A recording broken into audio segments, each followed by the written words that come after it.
Hello, ഒരുപാട് നാളായി ഇങ്ങനൊരു വീഡിയോ എടുത്തിട്ട് ഇന്ന് ഞങ്ങളൊരു ട്രിപ്പ് പോവുകയാണ്. ചാർലി സിനിമ ഷൂട്ട് ചെയ്ത കുളം കാണാൻ വേണ്ടിയിട്ടാണ് പോകുന്നത്. അതായത് ചാർലി കുളം എന്നാണ് കേട്ടോ ഇവിടെ പറയുന്നത്. അങ്ങനെ ആ ഒരു കുളം കാണാൻ വേണ്ടിയിട്ട് ഞങ്ങൾ പോവുകയാണ്. ഒരു 4-4:30 ആയി കേട്ടോ ഞങ്ങൾ ഇറങ്ങിയപ്പോൾ. അതുകൊണ്ട് തന്നെ ഹൈ റേഞ്ച് റോഡ് കയറിയപ്പോഴേ നല്ലൊരു തണുപ്പും മഞ്ഞും ഒക്കെ ആയി കേട്ടോ. അടിപൊളി കാലാവസ്ഥയായിരുന്നു. അധികം ക്ഷീണമൊന്നും ഇല്ലാത്ത നല്ലൊരു കാലാവസ്ഥ തന്നെയാണ് കേട്ടോ. ഇതിൽ മെയിനായിട്ടുള്ളൊരു കാര്യം എന്ന് പറഞ്ഞാൽ ആർക്കും തന്നെ വഴി അറിയില്ല കേട്ടോ. പിന്നെ ഗൂഗിൾ മാപ്പ് ഉള്ളത് കൊണ്ട് ഞങ്ങളങ്ങ് പോകുന്നു. ആദ്യമായിട്ട് എക്സ്പീരിയൻസ് ചെയ്യാൻ പോവുകയാണ് കേട്ടോ. ഇവിടുന്ന് ഒരു 1.5 മണിക്കൂറത്തെ ദൂരമുണ്ട് കേട്ടോ. പിന്നെ ഈ വഴി പോകുമ്പോഴുള്ളൊരു മെയിൻ പ്രശ്നം എന്ന് പറഞ്ഞാൽ തമിഴ്നാട് റോഡ് ആയതുകൊണ്ട് തന്നെ വളരെ ബ്ലോക്കായിരിക്കും. വണ്ടിയൊക്കെ ഭയങ്കര ബ്ലോക്കായിരിക്കും കേട്ടോ. എപ്പോഴും ലോറി അങ്ങനെയൊക്കെയുള്ള, അതായത് ഭയങ്കര ഡേഞ്ചർ ആയിട്ടുള്ളൊരു വഴി തന്നെയാണ് കേട്ടോ ഇത്. അപ്പോൾ നമ്മൾ ഒരുപാട് സൂക്ഷിക്കണം. ഇതാണ് വളഞ്ഞെങ്ങാനം വെള്ളച്ചാട്ടം കേട്ടോ. ഞാൻ എൻ്റെ വീഡിയോയിൽ ഷോർട്ട് വീഡിയോ ഒക്കെ ഇട്ടിട്ടുണ്ടായിരുന്നു ഈ ഒരു വെള്ളച്ചാട്ടം. അത് നല്ല വെള്ളമുള്ളൊരു സമയത്തെടുത്തൊരു വീഡിയോ ആയിരുന്നു കേട്ടോ. ഇപ്പോൾ അധികം വെള്ളമില്ല. അങ്ങനെ കുട്ടിക്കാനമൊക്കെ നമ്മളെത്തി. കുട്ടിക്കാനത്തുനിന്ന് നേരെ തിരിഞ്ഞ് പീരുമേട് റോഡാണെന്ന് തോന്നുന്നു കേട്ടോ. അങ്ങനെയാണ് നമ്മൾ പൊയ്ക്കൊണ്ടിരിക്കുന്നത്. ഇത് കുട്ടിക്കാനത്തെ ഫേമസ് ആയിട്ടുള്ളൊരു കോളേജാണ്, മരിയൻ കോളേജ് എന്ന് പറയും കേട്ടോ. അങ്ങനെ പിന്നെ നമ്മൾ ചെന്നെത്തുന്നത് നല്ലൊരു മനോഹരമായ ഒരു ഗ്രാമത്തിലാണ് കേട്ടോ. 2 സൈഡും തേയിലയൊക്കെ ആയിട്ട് നിൽക്കുന്ന അടിപൊളിയൊരു ഗ്രാമം. നല്ല ഭംഗിയുണ്ടായിരുന്നു കേട്ടോ. നമുക്ക് നല്ലൊരു പോസിറ്റീവ് എനർജിയൊക്കെ കിട്ടുന്ന നല്ലൊരു അടിപൊളിയായിട്ടുള്ളൊരു സ്ഥലത്ത് തന്നെയാണ് കേട്ടോ.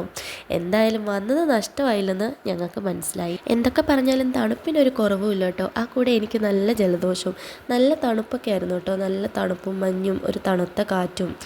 ഇതവിടെ കണ്ടൊരു അമ്പലമാണ് കേട്ടോ. കണ്ടപ്പോൾ നല്ലൊരു ഭംഗി തോന്നി, അങ്ങനെ ഷൂട്ട് ചെയ്തതാണ്. അങ്ങനെ ഏതാണ്ട് നമ്മൾ ആ ഒരു സ്ഥലത്ത് എത്തിയിട്ടുണ്ട് കേട്ടോ.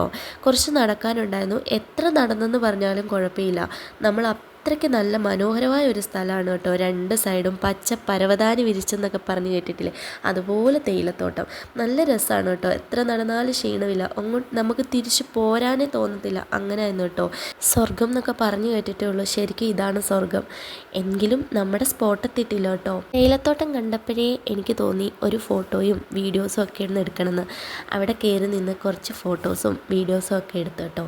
നല്ല ഭംഗിയുണ്ടായിരുന്നു കേട്ടോ. നിങ്ങൾ വന്നിട്ടില്ലെങ്കിൽ തീർച്ചയായിട്ടും വരേണ്ട ഒരു സ്ഥലം തന്നെയാണ്. നമുക്ക് ഇനിയും മുമ്പോട്ട് നടക്കാനായിട്ടുണ്ട്. പക്ഷേങ്കിൽ ഈ തേയിലത്തോട്ടമൊക്കെ കണ്ടപ്പോഴത്തേക്കും ഞങ്ങളവിടെ നിന്ന് പോയതാണ് കേട്ടോ. ഫൈനലി നമ്മൾ നമ്മുടെ സ്പോട്ടിലെത്തിയിരിക്കുകയാണ്. ഇതാണ് ചാർലികുളം എന്ന് പറയുന്ന ആ ഒരു കുളം. ചാർലികുളത്തിന് ചുറ്റും കിടക്കുന്നത് നല്ല തേയിലത്തോട്ടമാണ്. അടിപൊളി ഒരു സ്പോട്ട് തന്നെയാണ്. നിങ്ങൾ ആരെങ്കിലും വരാത്തവരുണ്ടെങ്കിൽ തീർച്ചയായിട്ടും വന്നൊന്ന് എക്സ്പീരിയൻസ് ചെയ്യേണ്ടതാണ്. അത്രയ്ക്ക് അടിപൊളിയാണ് കേട്ടോ. ഞങ്ങൾക്ക് ഒരുപാട് നേരം നിൽക്കാണ്ട് പറ്റത്തില്ല, കാരണം സന്ധ്യയായി. എന്തായാലും വന്നത് നഷ്ടമായിട്ടില്ല. അത്രയ്ക്ക് സ്വർഗം എന്നൊക്കെ പറയാമല്ലോ, അത്രയ്ക്ക് അടിപൊളി ഒരു പ്ലേസ് തന്നെയാണ്. നിങ്ങൾ വന്നവരാരെങ്കിലും ഉണ്ടെങ്കിൽ ഒന്ന് കമൻറ്റ് ചെയ്യേണ്ടതാണ്. വരാത്തവർ തീർച്ചയായിട്ടും ഇവിടെ എത്തണം. അപ്പോൾ വീഡിയോ ഇത്രയേ ഉള്ളൂ. ഇഷ്ടമായി കഴിഞ്ഞാൽ ലൈക്ക് ചെയ്യാനും സബ്സ്ക്രൈബ് ചെയ്യാനും കമൻറ്റ് ചെയ്യാനും മറക്കല്ലേ.